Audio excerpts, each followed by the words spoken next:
ആലോചിച്ച് നോക്കി, Indian സിറ്റികളെല്ലാം പാനിക്കായി. IT നഗരത്തിൻ്റെ സ്ഥിതി എന്താണെന്ന് നിങ്ങൾക്കറിയോ?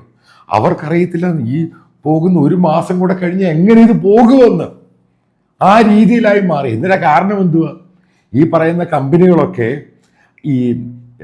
അവർ ഈ നഷ്ടത്തിൽ പോകത്തില്ല. ഈ TCS ആണെങ്കിലും, ഇൻഫോസിസ് ആണെങ്കിലും, വിപ്രോ ആണെങ്കിലും, മെറ്റ ആണെങ്കിലും ഈ കമ്പനികളൊന്നും നഷ്ടത്തിൽ പോകത്തില്ല. അവരെന്ത് ചെയ്യും? അമേരിക്കക്കാരനെ ഹയർ ചെയ്യും. പകരം എന്തു ചെയ്യും?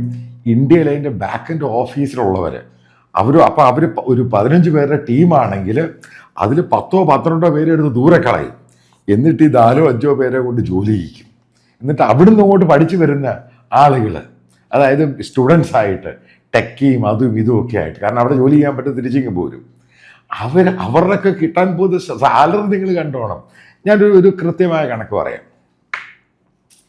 ഒരു വർഷം ഏകദേശം 13 ലക്ഷം പുതിയ എൻജിനീയറിംഗ് ഗ്രാജുവേറ്റ്സ് ആണ് പുറത്തിറങ്ങുന്നത് ജോലിക്കായിട്ട്, അതായത് പഠിച്ച് പുറത്തിറങ്ങുന്നത്.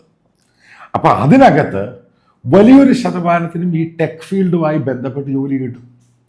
അതിനകത്ത് മനസ്സിലാക്കേണ്ടതുണ്ട്, ഏകദേശം 7.5 ലക്ഷം പേര് GCC രാജ്യങ്ങളിൽ ടെക്കിയായിട്ട് ജോലി ചെയ്യുന്നുണ്ട്.